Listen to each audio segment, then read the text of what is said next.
Hello, I'm Heather du Plessis-Allan and welcome to New Zealand Herald podcast, Ask Me Anything. Now, already you're going to be wondering what is going on here. Where is Paula? Well, usually this is where Paula would be telling you it's never too late to learn something new and how this podcast is all about talking to people from all walks of life and getting some advice and guidance on life's biggest questions. But today is actually a special episode because this is the 100th episode of Ask Me Anything. So I've hijacked the podcast. Today, I am the host. Paula is the guest. Paula Bennett, welcome and thank you for letting me take over your podcast. Uh-oh!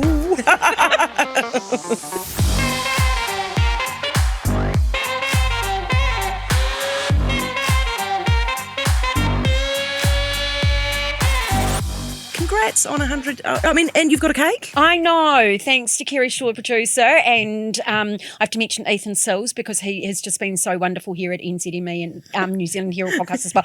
But Kerry, you were under instruction to get that out, so you just got it out immediately. So I just got it out quickly. Yep. And then I can relax a bit. Kerry made the cake, isn't she clever? I mean, honestly, that's a cake that looks like it's been bought. To be fair, I'm never going to get a 100th birthday cake, so I'm quite excited. So enjoy this one. Hey, who's been the best person on your podcast? You don't have to say me, so we'll take that off the table. Best is all what you've enjoyed or haven't. You know what I mean? It's all about where you're at. I've enjoyed the most Bill Edgar from Who's the Coffin Confessor from Australia. Really? And if you haven't heard it, you just need to. I was a little bit stargazed and I just got so excited. I don't even know who this man is. You were starstruck by somebody I don't even know exists. You just so need to go and read his book, but just listen to my podcast because it's quicker. And, he literally stands up at funerals and calls people out for their bad behaviour to the dead person.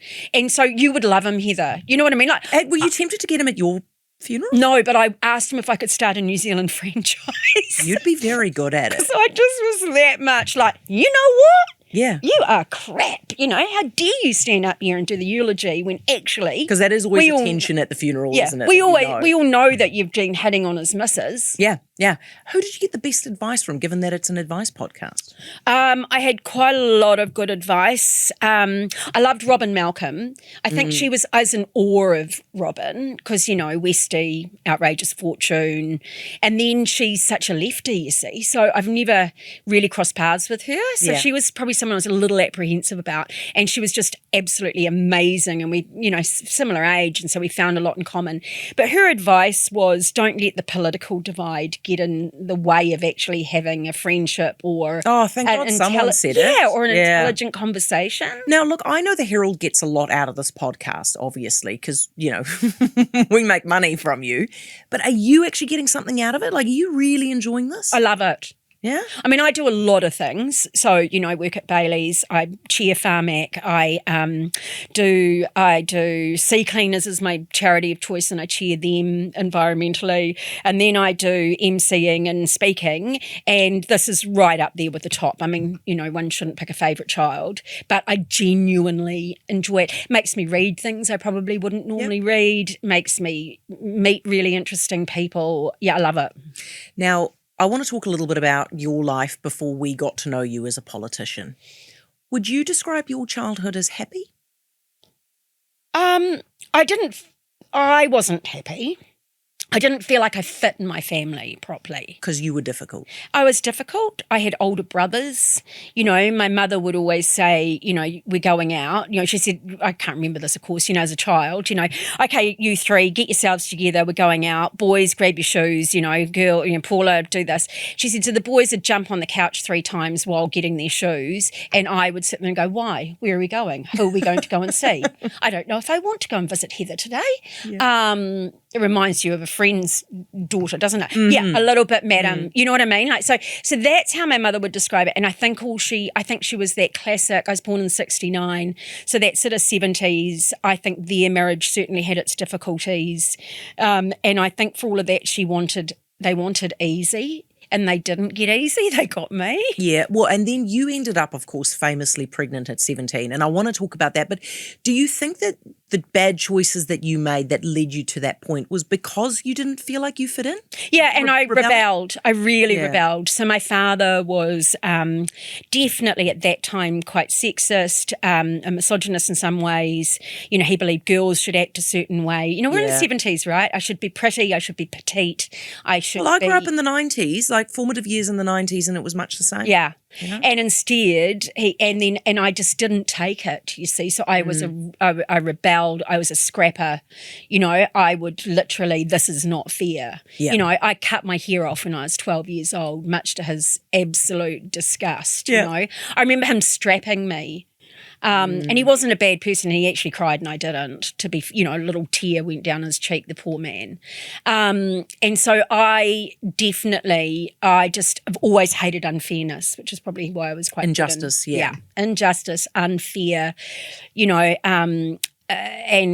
but to his credit and my grandmother, they were incredibly well read, so they made me do that. And I love my mum. Mum's still alive, but she did kind of passively sit back and let it all happen as well. Which often is, I think, what happens with women, right? Because we try to keep the peace in the family, so we don't always take the positions and the stances we should do. And then you fell pregnant at 17. Yeah. I mean, and not surprising, to be really honest with you. I mean, part of acting out had been sexually active. It was kind of, I'd learnt to use, when I look back on it, I can't kind of get my head around it, but, you know, my sexuality was kind of my power. Yeah. I felt, you know, and at quite a young age. And I had this very curvy figure, you know. Is it and surprising to you that your brains weren't your superpower because you're a super smart person? Well, I think that just around you and at that time it was, you know, I mean, I definitely put myself in some pretty precarious and dangerous situations, and then I would get out of them by using my brain. Yeah. Now, is it true that you kept your pregnancy secret until you were about 7 months? Yeah. From even your parents, even your mum? Yeah. How? I went away.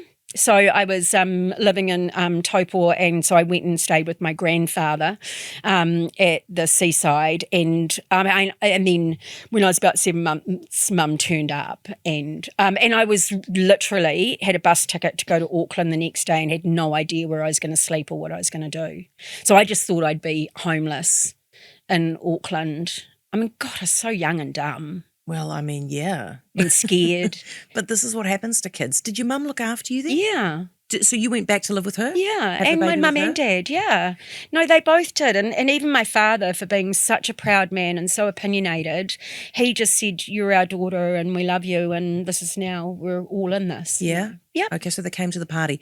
Is it also true that the sonographer wouldn't even let you look at the scan because you were a teen pregnancy? Amazing, eh? So Why? But I don't understand that. because I might still adopt and they didn't want me to emotionally attach to the baby. So my brother drove me, and it was to Rotorua in those days because you couldn't get it done in Taupo. And so, yeah, I can remember sitting there and her literally turning the screen and said, neither of you can look.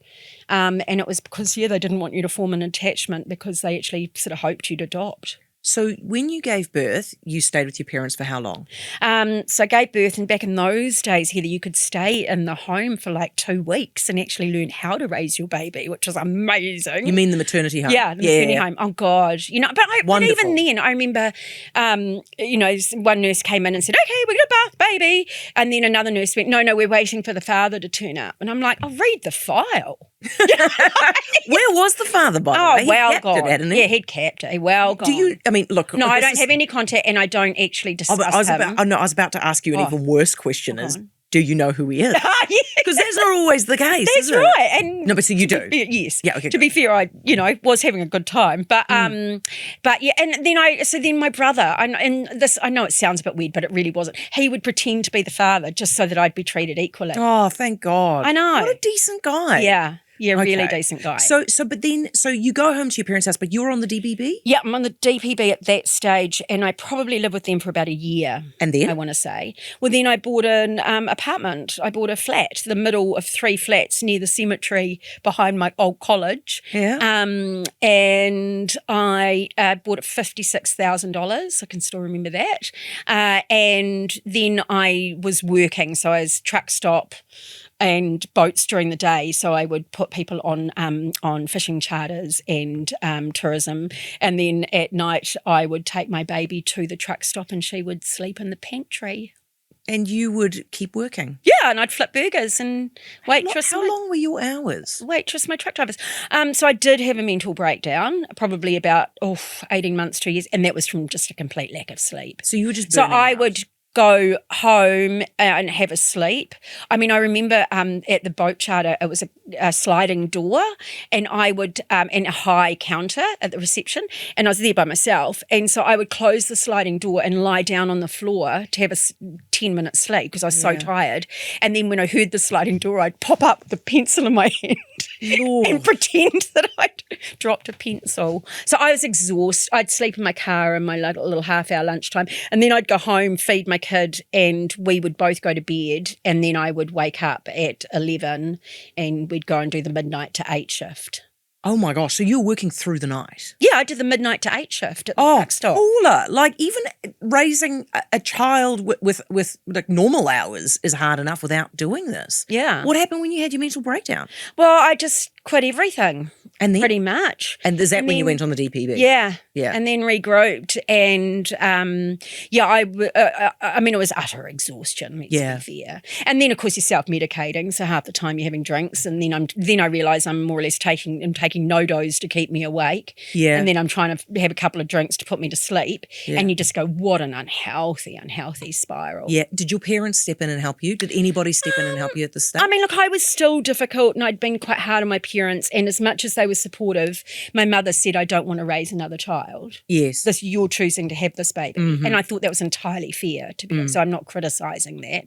So look, they were kind of around, but they certainly weren't actively parenting. Yep. And, Heather, I'd say to the neighbour, can you please look after Anna for a few hours, and I'd come back the next day. I mean...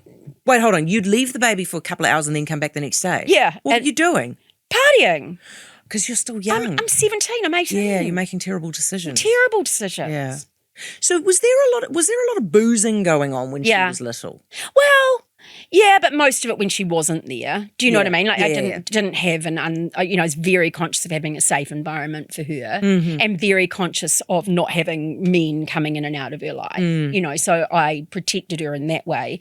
But and I own that because I just sort of go, okay, it was terrible parenting, but at least I knew she was safe and with. But Paula, I mean, the thing is, you go as you become a parent yourself, you learn how challenging it is, and I think most mums would understand that if you're 18, 19 years old, the fact that you're keeping her safe is like about the best we can ask of you. Yeah, it was the number one. And it's really funny because, she's 38 now. She was born in 87. And 37, oh God, I've been not aged too much, had I? Anyway, so she's an extraordinary woman. And as you can imagine, over the decades, we've just become such good friends as she's become an adult and that sort of thing. And it wasn't that long ago, actually. And we were having too many wines one night, and I said to her, oh, do you remember what a dreadful parent I was? And she goes, oh no, I remember singing with you. I remember being in the car and we'd drive. I remember you taking me to the beach all the time because it was free. And so we went to the beach all the time because I do free things. Are you too hard on yourself? Yeah. Do you need to go see someone about this, or do you just want to talk to me? We'll podcast our way through this. But isn't it, because most mums are too hard on themselves. I think you need to be easier on yourself, Paula. You're an extraordinary person to have got yourself, both of you, through it, aren't you? Yeah, I am now. But we haven't even mentioned the fact that in this period, you lose your brother and you lose your best friend. That was awful. What happened there? Worst year, 1991. So my brother died in a scuba diving accident. So he was in Indonesia and was diving off the oil rigs there. Yeah. And just 100 things go, it's a bit like a pilot says when a plane goes down, it's not one thing, it's 7, So he just had a series of things that went absolutely wrong. And so that was, I want to say, March 25th. And then my best friend died on the 5th of June. And she just went through a stop sign on her bloody little scooter and got literally hit by a truck. Man. So and that was probably the catalyst for me changing my life. Before that, it had been pretty much meaningless jobs over and over, tired, still having the wrong boyfriends. Do you know what I mean? Like doing doing life and barely doing it. And when they died, I looked and just thought, shit, there's more babies, more bad men, and more poor choices, and I am worth more than this. And so the decision that you took was to go to uni, was it? To move to Auckland, actually. I really realised I couldn't do it in my hometown. Yeah. Because it would just take one of the bad boys to turn up on his motorbike and go jump on, and I'd go, yeah. Oh, no, not me. Hey, hot thing. Yeah. Yeah. All right, where are we going? So what did you do in Auckland? Wash dishes in a rest home. Yeah. And that met amazing professional women, And so that just inspired me, and they kept wanting to promote me and wanting me to do more. And then they went, we can't do it unless you've got an education. So I went to university. And what was your degree? I ended up with a BA in social policy. Yeah. I thought I was going to be a social worker, and then about a year in, I thought you couldn't pay me enough to care that much. Yeah. Like, it's hard work. It is hard work, eh? Yeah. It takes a certain I used to say to my personality. social workers, which they don't have much of a sense of humour when I was the Minister of Child, Youth and Family, well, you are paid to care. Yeah. Like you should be caring more than most of us. Yeah. But and then I was getting very political, and then I was getting very activist, and then I realised I could use all that stroppy voice for change, and so I got a BA in social policy in the end. Yeah. And what did you do? What did you use it for? Every day in Parliament. Well, I mean, did you go straight from your university degree to Parliament, though? No, I went from my university degree to working for Murray McCulley. In his electorate office? Yeah. Did you have overlap with Erica Stanford? No.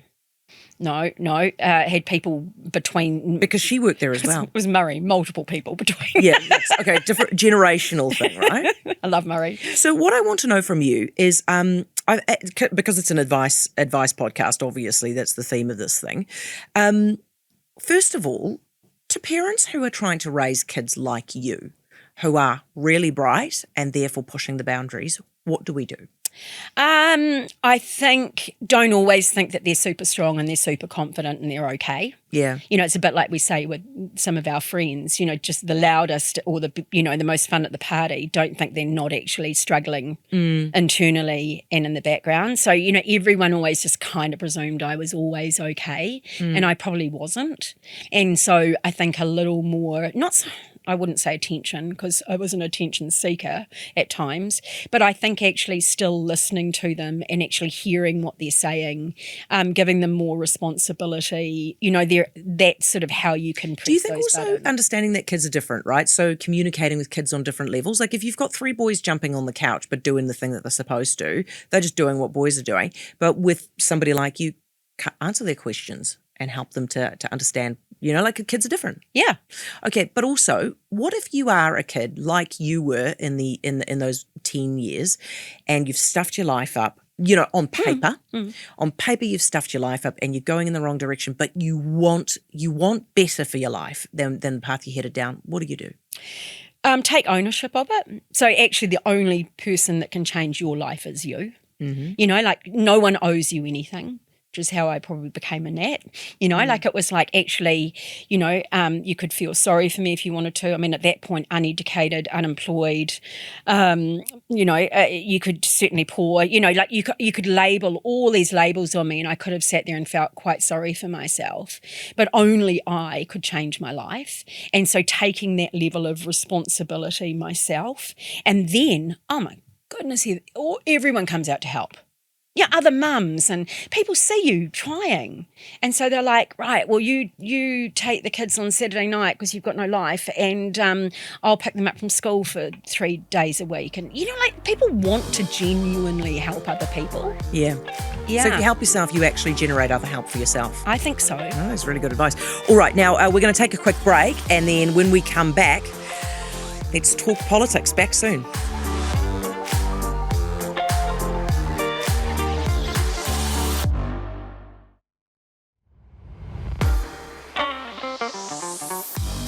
Welcome back. So let's talk about politics, Paula. Why didn't you run for Labour? Well, it's interesting because when I was at university, I was friends with Grant Robertson, and then I was friends with a whole lot of others that were probably more lefty because I was doing the social policy social work degree. Yeah. So you can imagine that attracted predominantly women and of a certain age, and that were interested in that second chance education and things. So they were very left-leaning. But then I did hang out with the business kids a lot too. But yeah, it was like I was saying before the break. I just hated the way they kind of felt sorry for me. And I was just like, well, actually, you didn't knock me up. You know? Well, Grant definitely didn't. Grant definitely didn't. But I mean, not that Grant did, but and then I started meeting not so much the national MPs and things, but the national supporters. Yeah. And for the first time, they just looked at me like I could do anything. Yeah. Like my background and where I'd come from meant nothing to them. Mm-hmm. What they liked was what they saw in front of them and the potential that I had. And that was really new to me. And I liked it. Like, I'd go, but I can't, there's no buts. Yeah. So you get into politics. Now I'm going to ask you a question about, it's a bit reflective backwards, right? I'm putting this is all over the show. Were those the best years of your life? Oh, politics. Were they? I don't know. Possibly professionally. Yeah. Definitely professionally, yeah. I ask you that because I've been talking to a mutual friend of ours who also was in politics, because we were all in politics around about the same time, right? You were a minister, I was a journalist, my friend was a journalist, went to work for you guys in the Nats and so on. We've been talking about it and we all miss it. I miss it. And not in the way that I would want to go and do it again, but what I miss about it was how all-encompassing it was. Yeah. You worked with people. You walked into a room, you knew everybody there because they were all at the same drinks as you because they were all working. And you all had the same, you were all interested in the same things and it was just so wonderfully stimulating. Do you ever feel like that? I just think that you can't even explain it right. So in some respects, my God, that place is like at the speed of a snail and trying to make change and get things through. And then at others, it's changing hourly and it's fast and it's dynamic and you're having to make decisions. And, John Key and I have discussed it a few times as well, and we just sort of went, we'll never have another job like it. Just that and that ability to influence and that ability to genuinely make change is huge. Yeah. So there is something that's really in that. And as you know, you become almost closer to your staff than you do your own family. Well, it's a bit like going on deployment in the army, don't you think? Yeah. Like you all go to another place, which is the parliamentary precinct, you all work together and nobody outside really understands how you're all working at the same time and all the things you talk about. Well, one of my, very important claim to fame was playing Rizzo in the Pink Ladies when I was at school. Yes, of course. Yeah, it was. You are Rizzo, actually. You are Rizzo. It was completely made for me.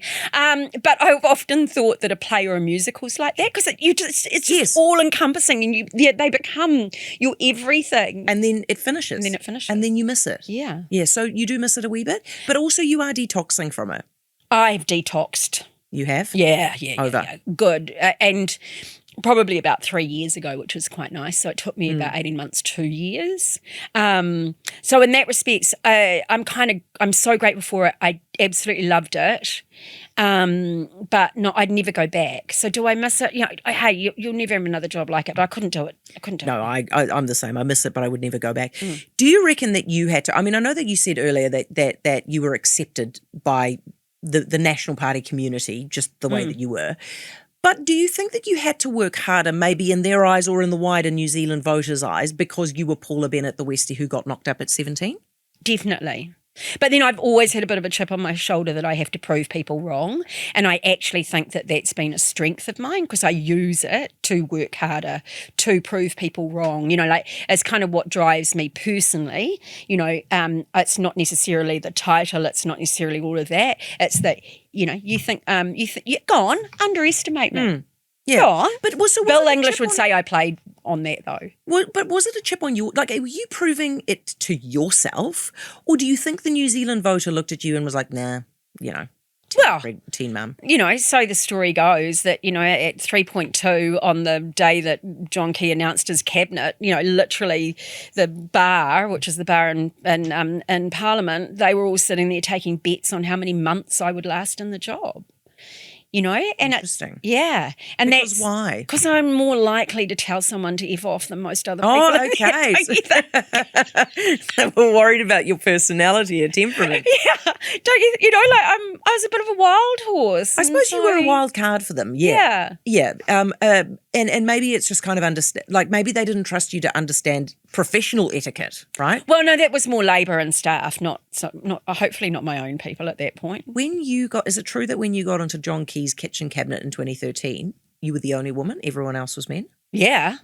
Yeah, completely. And I remember John saying to me, "This is we should explain what a kitchen cabinet is." Yeah, go on, and you do it. It's a small group of people that get together with the Prime Minister that he can have highly confidential conversations with and get advice and test things.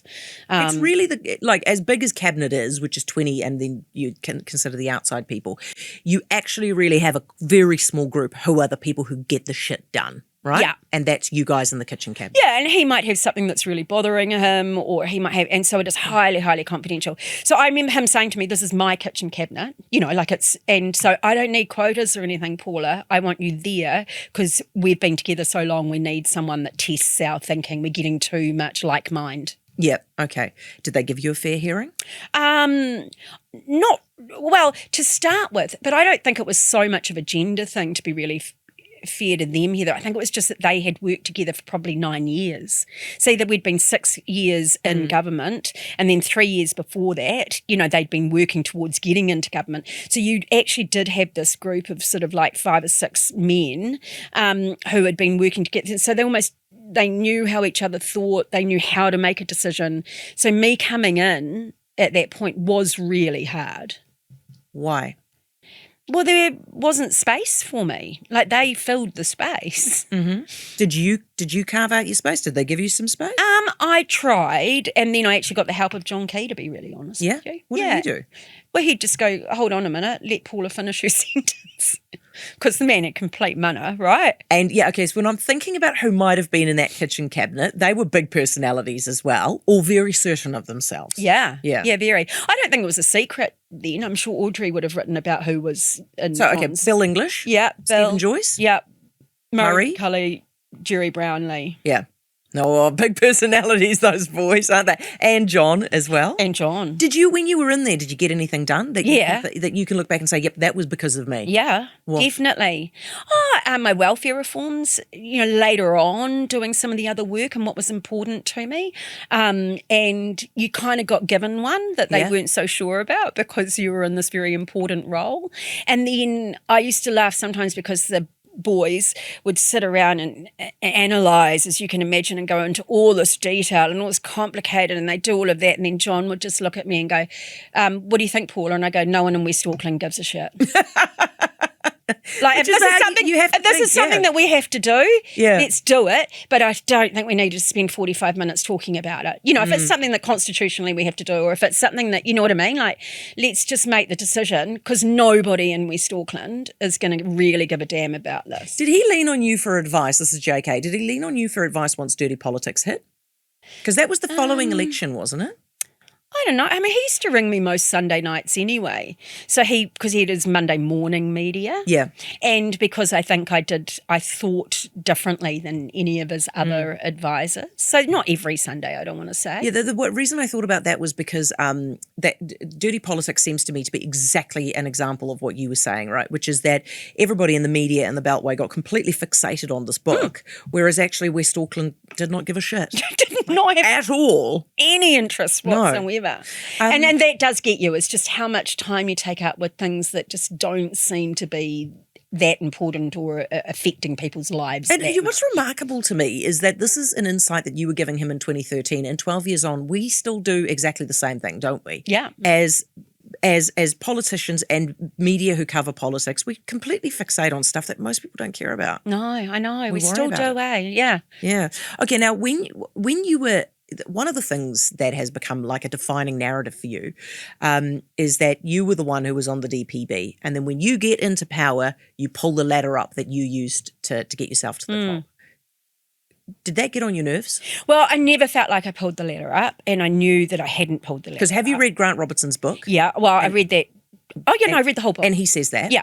So but I do get how the perception was there, and that was mainly over the training incentive allowance. And in hindsight, I wouldn't have done that. And I know that am I making excuses? I honestly just didn't think of myself. When I made that decision, and that was advice that came to me on now everyone's getting all these different student allowances. There's so much more assistance you can get to study.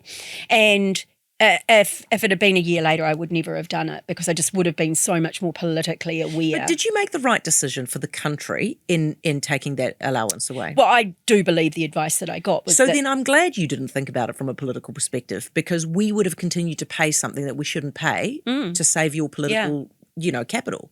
Yeah, and so I never took it personally. Yeah. And I understand. So that's what I'm saying. Perception, I understand why they can say that. Mm-hmm. And the only thing I didn't like was if there was a young solo mum sitting out there and the message that she heard was that she couldn't go and study. I would have hated that. Yeah. Because that's not true. No, it isn't.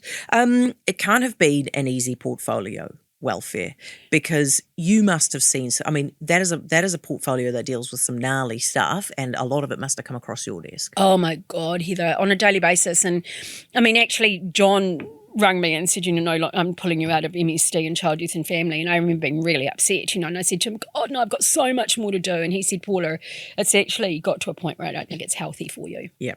It's in your head too much. And I used to make this joke to him, I'd say, he'd go, how was your summer, Paula? In the first meeting back. And I'd say, well, John, New Year's resolution, Prime Minister, I have decided I'm going to wear my heart on my sleeve and say exactly what I think this year.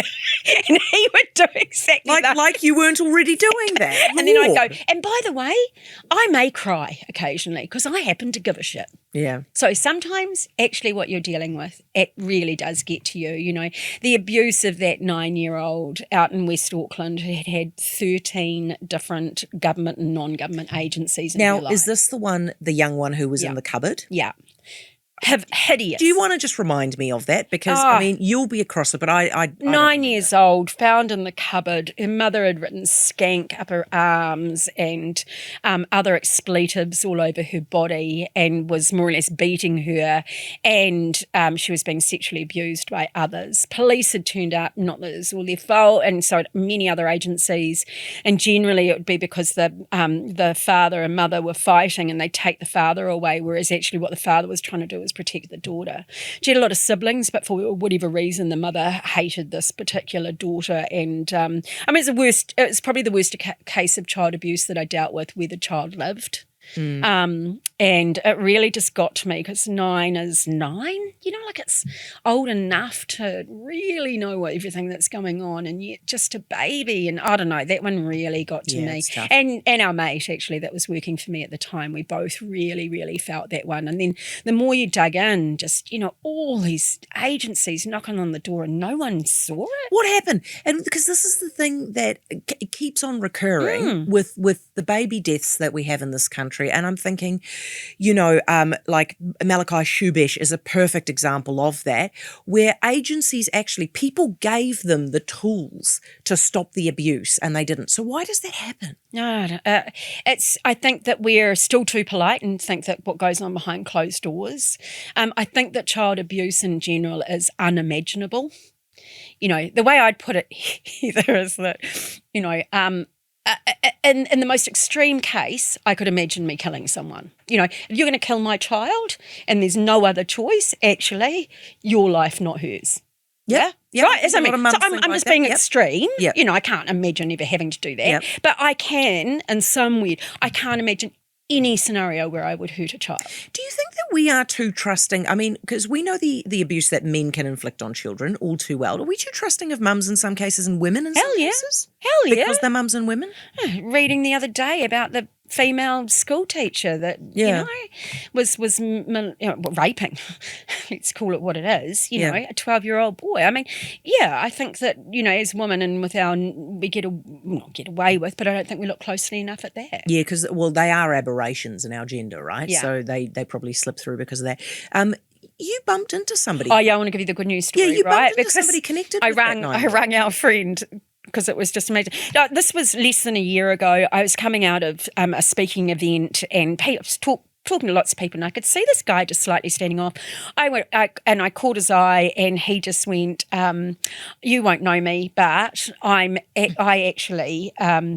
he said, you might not remember the 9-year-old in the cupboard." And I just went, oh, my God, I'll never forget it. And he said, my wife and I said we'd foster her siblings for a few months. And he said, because of your interest and ongoing interest, that every week I demanded to get a report on how those children were going. And then after a year, I took it down to about every second month. And he just went, your ongoing interest meant that we've still got the kids. And so the other kids are okay? Yeah. One's just graduating high school, one's in university this year, another one, it was just the best news story that you would normally never hear. But good old New Zealand was so small, you get to meet them. And is there not also the story of this woman that you say from gang intimidation? Yeah. Oh, that was just hideous. This was when I was a minister, and there was this young woman, had a child, to a very senior gang member. He was in jail. She was living with the most insane intimidation. Like the other gang members turning up to her house to make sure she wasn't seeing anyone. People, if she spoke to someone, they were getting beaten up because, she might be flirting with someone, which, it was just awful. And she'd got to a stage where she mistrusts police because he'd told her for years that she couldn't, and she trusted me for whatever reason. So I met her in this little house in the middle of nowhere. Are you a minister at this stage? Yeah. You are? Yeah. Okay, yep. And I used my power for good. And did you get her out? I got her out of the country because there was just no way she could be in New Zealand and still be alive. Did you get her out of the country using powers available to me as a citizen? No, but ministerial powers. And what I did was contacted a minister in a very different country, and we did a swap. So I'd met this woman, this other minister, at a conference or at a, whatever we'd been at overseas years earlier. And so I said, we'll take one of yours and give them full rights of New Zealand, and you take this one and give them. You giving her somebody to save? Who's she giving you? Someone to save. Same thing. And I met that woman. Wow. Yeah, and she'd been like you bloody would see in a horror movie, where she'd been locked under the husband's bed for like 3 years naked. And how's she going? Good. I don't know now, but I did meet her. Jeez, I mean, that is some grim stuff to have to do. How did you go get counselling after this point? No, but isn't that a privilege that I could do that? So as you say, there was probably no one else in the country that could do that. Yeah, I mean, look, I'm grateful that you did that, and I also think, I mean, yay that you did that for these women. But what if there was a minister who didn't care as much? And is it not like it makes me feel so desperate about these situations that it takes somebody who cares, but otherwise the stuff continues? How did you? What I want to understand. Well, how many did I? I mean, I saved one or two. Jesus, there's probably another 100. And this is the thing, and doesn't it feel insurmountable? Knowing what you were reading on your desk every single week, how do you go about your life, knowing the details of what is going on in this country? Well, I would think if you wanted to be a social worker, then you should have stayed at university and got the degree and worked as a social worker. So I would just go, you actually can't be the social worker. So that's an exception to intervene at that level for that young woman. Yeah. And so I would remove myself and I'd go, so the best thing I can do is change the system and create, the environment and use my knowledge and intellect for that. So I was able to rise above it because you had to. Okay. So I guess where I've landed in my head is that you have to live with accepting that there is a certain amount of evil in this country, in this world, and you need to just hope for the best. Yeah. Accept it's there, try to do the best we can. And it's fascinating, and I think what we're going to be, I know it's not all about data because it's so much about people, but, the use of data to actually get the right support to the right children at the right time. This is the social intervention thing? Can change generations. Do you really believe in this? Yeah, but it's who's got the guts to actually do it. So if I could name you this, which, by the way, the system could name you, the 100 6-year-old, unfortunately, boys, because they are all boys, who are most likely to end up in jail before the age of 18. Yeah. So the social investment idea is that you identify through various bits of data, like parents are on the dole, lots of interactions with the cops, all the bad indicators. You identify these are the 100 6-year-olds we need to. These ones are going to be problems. They're going to cost us millions and billions of dollars in Yeah. crime and locking them up in jail, blah, blah, blah. So what you then What's do your intervention? is you go, all of the government agencies, doesn't matter how much it costs, change these boys' lives. Get in there. Fascinating. I was in Are we doing it? No, I wasn't, because we're too woke and we're too scared. And so I was in Harlem and I just saw the most amazing program. So they too had these, however many, predominantly boys. And so because you can't go, oh, we think you're pretty screwed up and it's likely to be pretty dire for you. Yeah. So instead they turned it all into positive.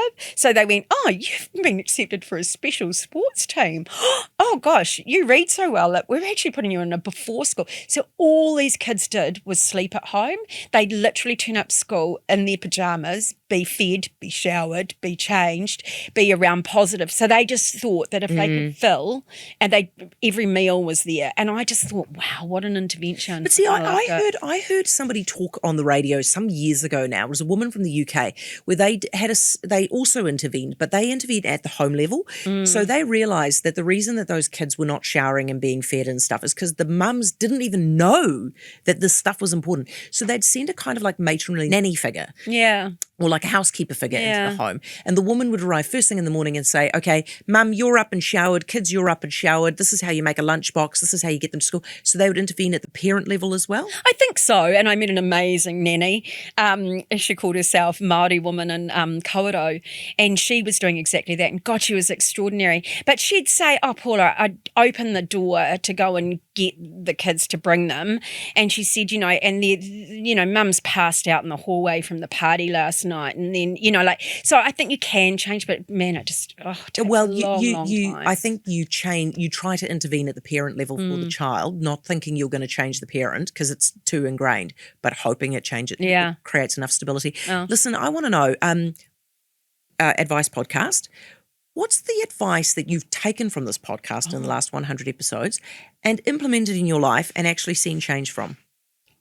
I think that quite a bit of it has got similarities to it.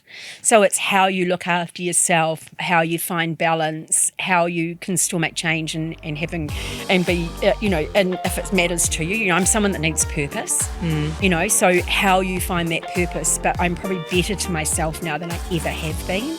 And I think that's from the snippets of advice that have come through.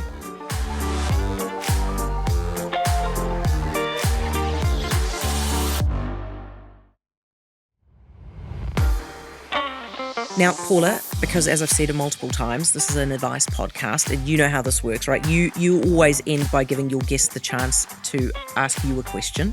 So in the spirit of tradition, you can ask me a question. You can ask me anything. I mean, I can ask you anything and you can... I don't mind if you go back in history a bit if you want to and not do modern now. But who is the person? Has there been someone that you just kind of cringe inside when you think you're going to interview them? Because they're going to be so boring. I mean, because you don't need to like them. You don't need to. In fact, some of them are the more entertaining, right? Yeah.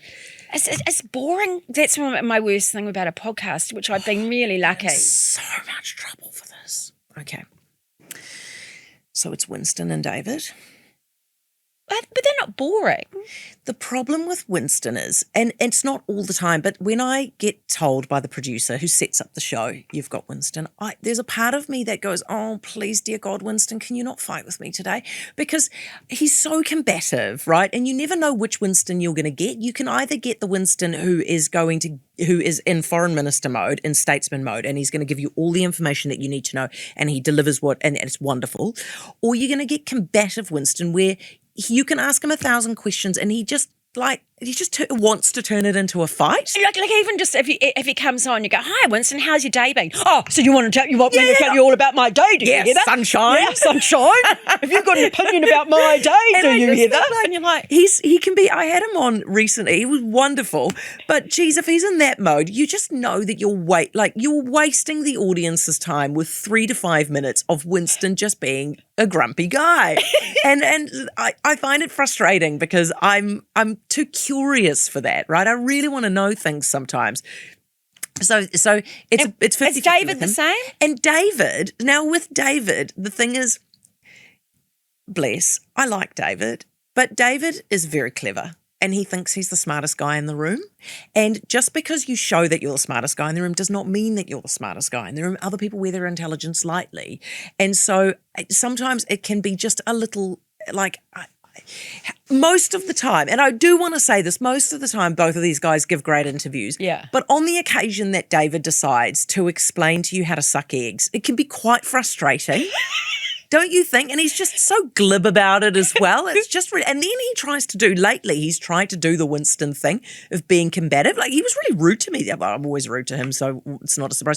But he was really rude to me the other day on air, trying to kind of pick a fight with me. And I just thought, oh, Lord, I don't need two of this in the same government. So, well, I'm the chair of Farmex, and he's my minister. So, of course, I've got nothing but praise. I hope you realise that I have chosen to tell you about both of these guys in the hope that they find out. Yeah. And amend their behaviour. Okay, that's fine. Because this is advice for them, because we can have a constructive working relationship with each other, don't you think? No, it's entirely Also, fair. Chloe, while we're on her, right? Chloe. Oh, she won't come on my podcast. See, okay. Marama did. I love Mind you, Marama. that was a lot about her health and advice. Marama. I think Marama is actually a very good person. I've got a lot of time for her. But Chloe just won't. And Chloe needs to stop doing that because that's the kind of nonsense that Jacinda and the Māori Party did. And that stuff just creates this social divide where we only talk to people who we agree with. And I think we should not do that. And it's incumbent on me as a broadcaster as well to create a safe space, which can be safer than it is on my show, for people to come on and have conversations. But if Chloe could also do less of the thing that David does, which is, I know you've got a lot of big words in your vocab and you're very clever, but you don't need to jargon everything out there. Like, your sentence can be half of what it is, friend. over You know what I mean? I know. Yeah. It's just So once again, friendly advice. okay. And they're welcome, by the way, to hit me back with their advice. There'll be plenty of it. I think Winston does quite often. Yeah, well, doesn't he though? Listen, Paula, thank you very much for having me take over your podcast today. And once again, congratulations on 100 episodes. It is a remarkable achievement to do that. Do you want to say something? Oh, no, just thanks to everyone. As you well know, Heather, with your radio show, it's the sound people that do an amazing job. It's Kerry who helps me with research and notes and does such a cool thing there. It's Ethan and to the New Zealand Herald for giving me a go and sticking by me. And to our wonderful sponsors, thank you. Yeah, brilliant. And you did get Ethan in again, didn't you? Yeah. Yeah, because Ethan in London is waiting for that. Listen, that's it for another episode of Ask Me Anything. If you've enjoyed this episode, please follow Ask Me Anything on iHeartRadio or wherever you get your podcasts. Make sure that you check out the past 99 episodes while you are there. I've listened to some of them to know what to do here today, and they're actually excellent. Normal service resumes, and Paula will be back next week. I'm Heather du Plessis-Allan. Ask Me Anything. Goodbye.